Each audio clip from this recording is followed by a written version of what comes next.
Olá, o programa 40 Minutos está no ar, aqui pela sua Foz TV. Hoje entrevistando a juíza titular da primeira vara do trabalho de Foz do Iguaçu, Márcia Frazão da Silva, e Rosângela Ferreira Monteiro de Carvalho, diretora da Secretaria da primeira vara do trabalho de Foz do Iguaçu. Uma das primeiras frases escritas na Constituição Federal diz que nossa sociedade está comprometida com a solução pacífica das controvérsias. O Poder Judiciário está iniciando em todo o país a Semana Nacional da Conciliação. Este será parte do tema do programa 40 Minutos de hoje. Doutora Márcia e doutora Rosângela, sejam bem-vindas ao 40 Minutos. E eu começo perguntando à doutora Márcia sobre a ótica da Justiça do Trabalho. O que é conciliação e o que constitui a campanha Conciliar é Legal? A conciliação é um mecanismo alternativo de solução dos conflitos. Quando as partes elas colocam nas mãos de uma terceira pessoa neutra e capacitada para essa finalidade a missão de orientá-las e de aproximá-las na realização de um acordo, de uma solução pacífica para uma controvérsia que haja entre elas. No Brasil, infelizmente, os índices de conciliação são sensivelmente inferiores do que nos países desenvolvidos. No Brasil, os índices de conciliação eles são, em média, 35%, 30% a 35%, ao passo que nos países desenvolvidos a média chega a 70%. Constatando essa, digamos, dificuldade do nosso sistema, o CNJ, o Conselho Nacional de Justiça, que é o órgão central de planejamento estratégico do Poder Judiciário, já no ano de 2006, instituiu um movimento denominado pela conciliação, Movimento pela Conciliação, cujo objetivo é de implementar, de fomentar uma nova cultura jurídica no Brasil. O nome é Conciliar é Legal. Isso, exatamente. A ideia é fomentar uma nova cultura jurídica no país, facilitando o diálogo, as soluções negociadas, e em detrimento de uma cultura que é nossa, tradicional, de litigiosidade, não é? Sim. E no bojo dessa campanha, então, nós temos desenvolvido ao longo desses meses vários mecanismos de implementação de soluções negociadas. E nessa semana especificamente nós vivemos a Semana Nacional de Conciliação, de 3 a 6 de dezembro. De 3 a 6 de dezembro. Isso, exatamente. E só para complementar esse problema que existe, essa diferença que foi constatada entre o Brasil e outros países, isso aí possivelmente foi feita uma pesquisa, mas depois que foi implantado, em 2006, que nem a senhora falou, houve alguma mudança? Isso já foi detectado, mudanças com esse movimento? Os dados são ainda um pouco recentes para nós afirmarmos que, né, em um ano se mudou toda uma cultura jurídica, não é? Sim. Mas eu penso que nós temos evoluído bastante nesse sentido. Sim. A Justiça do Trabalho, especificamente, sempre se dedicou com bastante afinco a essa missão de conciliação, que para a Justiça do Trabalho é uma missão constitucional, não é? Os nossos índices são sensivelmente superiores ao dos outros ramos do Judiciário. Sim. E a doutora Rosângela, quais estratégias que foram utilizadas na primeira vara do trabalho para participação na campanha? Bom, inicialmente foram abertos 20 espaços na pauta, diariamente, no período de 3 a 6 de dezembro. Após, foram afixados cartazes convidando os advogados a participarem da campanha Conciliar é Legal. Que espaços são esses de pauta? Horários de pauta. Foram marcadas audiências de 10 em 10 minutos, entre uma e outra audiência. deu em média 20 audiências por dia do período de 3 a 6 de dezembro. Foram audiências adicionais. Nós aumentamos o número de audiências. Quer dizer, aumentou o trabalho. Aumentou o trabalho. Nós convidamos os advogados a participarem dessa campanha, para que eles fizessem petições solicitando designação de audiência, principalmente em processos que se encontram em execução já há algum tempo, para agilizar o recebimento dos valores pelos ex-empregados. Sim, mas para tomarem essa iniciativa também existem muitos processos. Como que está a situação do judiciário ali com relação a processos? Bom, na fase de execução nós temos cerca de 900 processos. Sim, na fase de execução. De execução, que já foram tramitados e julgados, é isso? Isso, já tem a sentença transitada em julgado, já está na fase de execução da sentença. Sim. Isso aí, agora o procedimento vai para leilão, alguns bens de empresas, é feito isso também já? Sim. Quando nós não conseguimos o pagamento espontâneo, nós nos utilizamos dos vários expedientes que a lei nos permite, tais como o convênio com o Bacenjude, é um convênio que o TST tem com o Banco Central. O primeiro passo é fazer o bloqueio de contas. Caso nós não consigamos, é feita penhora de bens. Sim. E daí, com base nessa penhora de bens, é feito o leilão. Sim. E a doutora Márcia, está sendo bem aceita essa campanha pelo público? Como que está? Os dados mais recentes que nós temos hoje já do site do CNJ, né, demonstra que foram dezenas de milhares de audiências marcadas. Sim. Os dados ainda não estão todos tabulados, não existe ainda. Todos tabulados. Tem alguma coisa do final da tarde de ontem, no sentido de que os acordos, somente ontem, já teriam atingido a soma de 8 bilhões de reais aqui. Uhum. Não. Foram 8,100 milhões em 4.350 audiências realizadas. E deste total, 1.351 processos chegaram a soluções negociadas, o que representa 31% de acordo. Isso na data de ontem, né?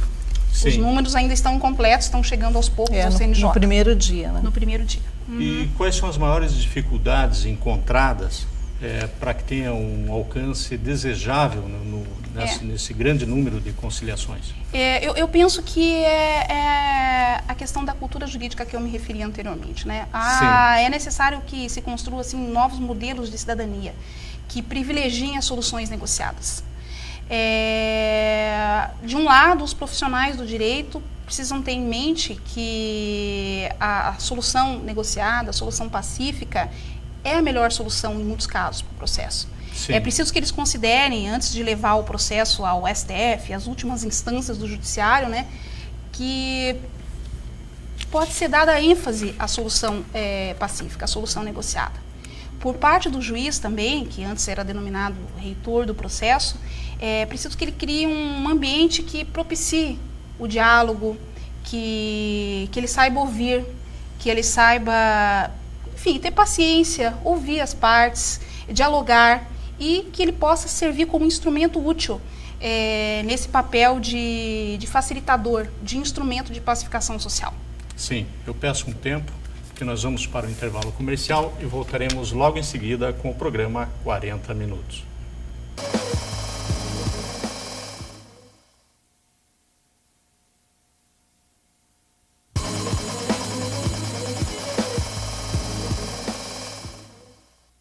O programa 40 Minutos está de volta, hoje entrevistando a juíza titular da primeira vara do trabalho de Foz do Iguaçu, Márcia Frazão da Silva, e Rosângela Ferreira Monteiro de Carvalho, diretora de secretaria da primeira vara do trabalho de Foz do Iguaçu.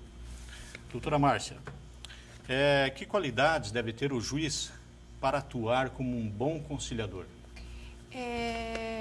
Penso que, sem dúvida, ser e estar aberto ao diálogo. Deve estar disposto a criar um ambiente propício ao diálogo. Saber ouvir, saber identificar as causas do litígio, porque eu sempre costumo falar que, por vezes, as verdadeiras causas de um litígio, elas não estão ali contidas nas peças do processo. Eu já me deparei com muitas situações, e isso é bem comum na nossa prática cotidiana, em que um empregado, por exemplo, intentou uma ação trabalhista porque estava magoado com o empregador, porque houve um incidente lá 6 meses atrás e o empregador o teria tratado de forma desrespeitosa, enfim. Isso deve acontecer muito, eu acredito. Acontece. Acontece o inverso também. O empregador Sim. que se recusa a pagar as verbas rescisórias porque entende que o empregado foi ingrato, enfim. Principalmente nas empresas pequenas, a relação empregado-empregador, ela é muito próxima, acaba se tornando quase que familiar, né? Nessas situações, é preciso que o juiz tenha muita sensibilidade e paciência mesmo, para saber ouvir e fazer com que aflore ali das frias peças do processo a verdadeira causa do litígio. Sem chegar nessa verdadeira causa do litígio, não vai haver conciliação. Sim. Porque as partes, às vezes, querem ser ouvidas. Elas querem ter as suas razões consideradas pelo juiz. Mas isso é uma orientação da própria instituição ou é uma iniciativa de cada juiz? Porque eu vejo o seguinte, né, a senhora falou, existem pessoas que estão lá para desabafar também e talvez usem o próprio juiz como um psicólogo. Não acontece? Acontece. O juiz é um pouco psicólogo. Acontece, efetivamente. A Justiça do Trabalho tem, como eu disse, missão constitucional de conciliar. E então, especialmente se nós considerarmos a natureza alimentar dos créditos que são submetidos à apreciação no Judiciário Trabalhista, no Judiciário Trabalhista, mais do que em outros ramos do Judiciário, é necessária uma resposta pronta e imediata às demandas que nos são colocadas à apreciação. Então, o juiz do trabalho, por formação e por aptidão, ele gosta de conciliar. Ele sempre ha feito esses dramas sociais, sempre colocados essas questões de natureza social à sua apreciação. Ele, por natureza e por formação, ele se dedica à conciliação com afinco. Tanto é que na Justiça do Trabalho, os nossos índices de conciliação são um pouco superiores do que nos outros ramos do judiciário, muito embora não estão ainda longe do desejável, né? Sim, uma pergunta um tanto opinativa. Não existem situações em que o juiz fica na dúvida se realmente está cometendo justiça quando não existe a conciliação e que depende dele aquela decisão da sentença? Sem dúvida. O juiz sempre julga de acordo com os elementos que estão nos autos, né? O que acontece, principalmente nesses casos em que eu falei que a litigiosidade ou as causas do litígio não estão aparentes, mas estão ali latentes, né? O que acontece é que nenhuma sentença que vier a solver esse caso, ela vai trazer pacificação social. Porque dificilmente aquele que está magoado vai se contentar em ver o outro condenado ao pagamento de horas extras, não é verdade? Sim. Então, para esses casos especificamente, mais do que nos outros, né, a conciliação seria a melhor solução para o processo. Sim. Existe a situação em que o próprio advogado, que a justiça depende muito dele. Claro, é uma função essencial à justiça. Essencial, né? Uhum. Em que o próprio advogado extinga a situação, ele busca as pessoas, é o chamado advogado de porta de cadeia. Ele simplesmente busca o seu trabalho ali naquela situação e esse profissional, a justiça tem maneira de inibir esse tipo de ação? Que ele busca favorecimento próprio? Veja, maus profissionais existem em todos os ramos de atuação, não é? Sim, verdade? Sem dúvida. E o processo e o sistema da lei brasileira também tem mecanismos para coibir eventuais desvios éticos ou legais. Agora, esse mau profissional que pensa dessa forma, que instiga a litigiosidade ao invés de instigar a pacificação social, é claro que ele vai acabar sendo, digamos, punido pelo próprio meio, não é? Porque a médio ou a longo prazo, é claro que esse tipo de postura profissional acaba indo contra os próprios interesses do cliente dele, né? Então, claro, o próprio mercado vai excluí-lo. Sim.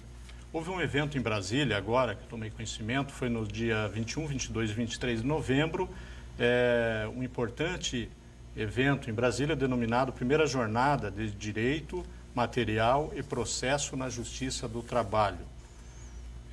Em que constituiu esse evento, Rosângela? Esse evento foi organizado pelo Tribunal Superior do Trabalho, juntamente com a Associação Nacional dos Magistrados do Trabalho e outras escolas de formação de magistrados. E ele visava propiciar o debate entre os operadores do direito. Ministros do Tribunal Superior do Trabalho participaram dessa jornada, desembargadores, juízes, procuradores do trabalho, advogados, servidores. Foi muito importante esse evento, no sentido de que houve uma troca de informações e conhecimento entre os participantes. Era muito interessante até as conversas em café da manhã ou intervalos de juízes lá do Nordeste, com juízes do Sul, advogados, que nós tínhamos uma visão da realidade deles, que a realidade para eles é uma, para nós é outra. Existem divergências com relação a esse tipo de regionalismo? O mundo deles é diferente. Cada região tem a sua peculiaridade. Né? Sim. Uhum. E então foi aberta a oportunidade para os participantes apresentarem propostas de enunciados. Foram apresentadas cerca de 300 propostas, analisadas, e 140 foram aprovadas pela Comissão Científica da Jornada. Essas 140 propostas foram estudadas e aprovadas em 7 comissões temáticas. E dessas 7 comissões temáticas foram para a plenária, que foi no segundo dia do evento. Para votação foram 89 propostas. Sim. E vocês chegaram a apresentar alguma proposta? Apresentamos, a nossa comissão era de acidentes do trabalho.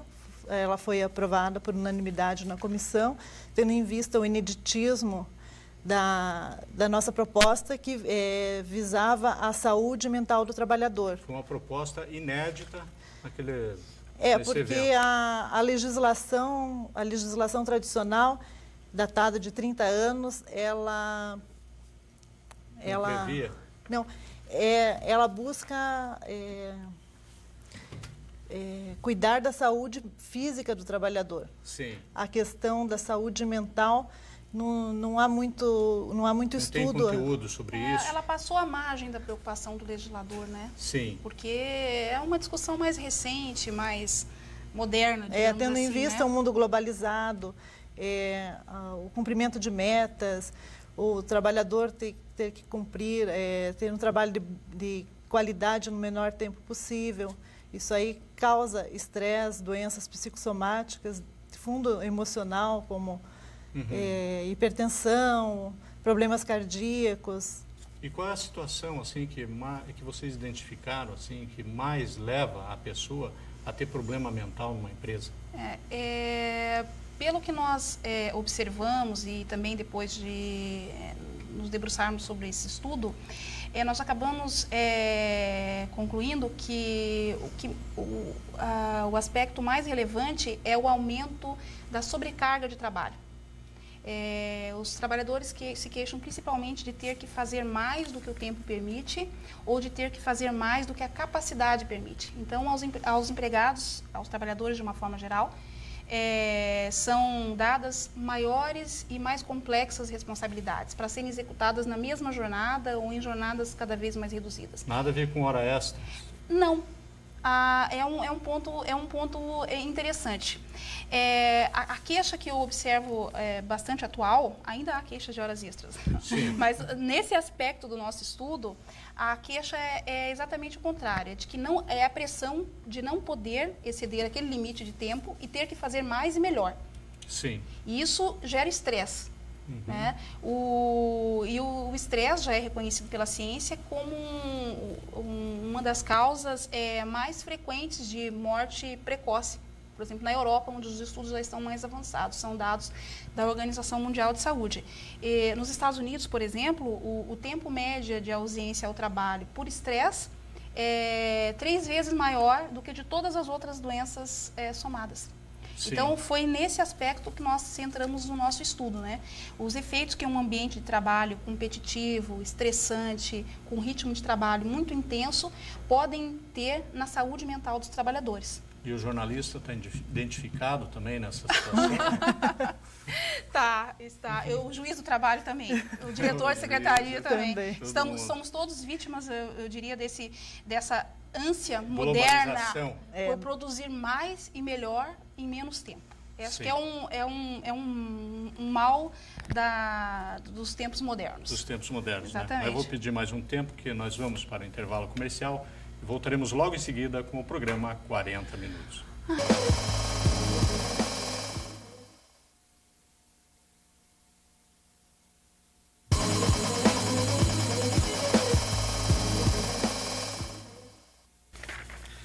O programa 40 Minutos está de volta agora com seu terceiro e último bloco, hoje entrevistando a juíza titular da primeira vara do trabalho de Foz do Iguaçu, Márcia Frazão da Silva, e a diretora de secretaria da primeira vara do trabalho, Rosângela Ferreira Monteiro de Carvalho.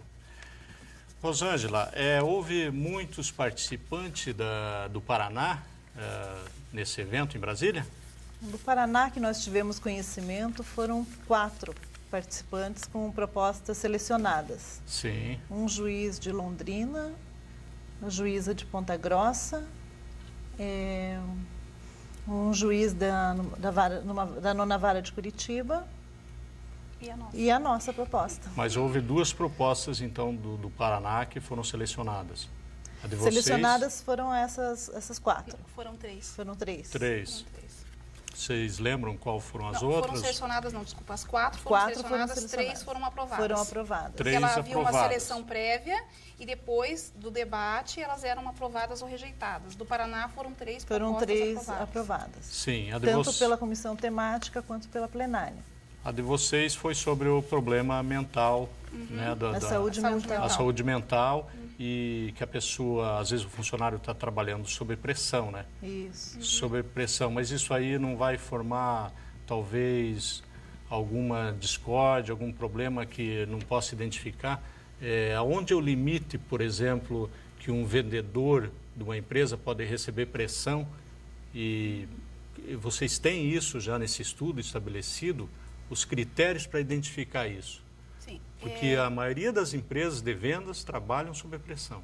Veja, nós não estamos propondo que os empregados não devam mais obedecer a metas de vendas e que não devam ser produtivos, ou enfim, não é isso. Nós estamos tratando de uma anomalia, né, que é o excesso de pressão no trabalho, a imposição de um ritmo absurdo de trabalho, que acaba fazendo com que um empregado, trabalhador, adoeça. O chamado trabalho escravo. nem tanto. Não chega a esse ponto? Não é que é um trabalho escravo, mas é um trabalho sob ritmo intenso e em condições psicológicas desfavoráveis. Sim. Agora, é claro que existem os limites individuais, eles são variáveis, né? Porque depende da condição pessoal de cada indivíduo. O mesmo nível de pressão pode me fazer adoecer e você, com uma pressão superior, pode sair super bem e até ficar mais produtivo, né? Claro. O que vai dizer se essa pressão foi ou não excessiva e isso e aquilo vão ser as circunstâncias. Aí entra aquela questão da sensibilidade, da boa análise da prova e das circunstâncias que eu mencionei anteriormente. Agora, o limite que não pode nunca ser ultrapassado é o limite da dignidade humana. Esse é um princípio e um valor fundamental da Constituição. Toda vez que uma prática imposta pela empresa ferir a dignidade humana, então essa prática é ilícita. Eu já me deparei com situações, por exemplo, que uma conhecida companhia de bebidas, ela tinha a prática de realizar uma reunião diária com os empregados vendedores. E nessas reuniões eram cobradas as metas, o atingimento das metas do dia anterior. Quem não atingisse as metas era submetido a algumas situações assim... De tortura. Tortura psicológica. Tortura Sim. psicológica. Por exemplo, tinha que dançar a dancinha lá da Na boquinha da garrafa. Da boquinha da garrafa. Tinha sim, que usar orelha de burro. Tinha que carregar um cartaz dizendo eu sou improdutivo. Coisas assim do gênero. Ou ficar com uma tartaruga em cima da mesa. Exatamente. Esse é o tartaruga. Ele não atingiu a meta. Essas situações, elas podem parecer até assim hilárias, mas elas são de uma relativa ocorrência no mundo do trabalho. É bastante hilário, mas aquele sistema... Hilário para quem não é vítima. Claro, né? Para quem não é vítima, nenhum deles eu vi tem achado graça. Não, isso aí é uma agressividade muito grande. Mas é aquelas empresas que colocam aqueles carrinhos, as pessoas assim disputando, isso aí não é uma agressão. Nós vamos ter que analisar caso a caso, para saber até que ponto vai o estímulo, até que ponto você está estimulando a sua equipe e até que ponto começa a humilhação pública daqueles que estão, digamos, um pouco abaixo da média. Sim. Porque no mundo não existem só os superprodutivos, né? Existe a pessoa que está na média, enfim. Então, nós temos que fazer uma análise caso a caso para saber se houve ali ferimento da dignidade do trabalhador, se aquela situação ela é potencialmente lesiva à integridade mental. Só uma análise circunstanciada vai poder dizer se efetivamente nós estamos diante de um abuso ou só de um exercício regular do direito do empregador. Sim. Talvez algum empregador, como ele premia o empregado, ele se acha no direito de humilhar também. Talvez aconteça isso. Mas como surgiu o interesse por esse tema? Bem, nesses 11 anos de magistratura, eu tenho me deparado assim, com uma contradição em termos no mundo do trabalho, né? De um lado, eu observo que existe ainda um grande contingente de trabalhadores absolutamente à margem de qualquer direito. Não tem carteira assinada, não tem limite de jornada de trabalho, trabalha sob condições de higiene e segurança absolutamente precárias. Para esses trabalhadores, a realização desses direitos que estão previstos na Constituição, elas são a própria conquista da cidadania.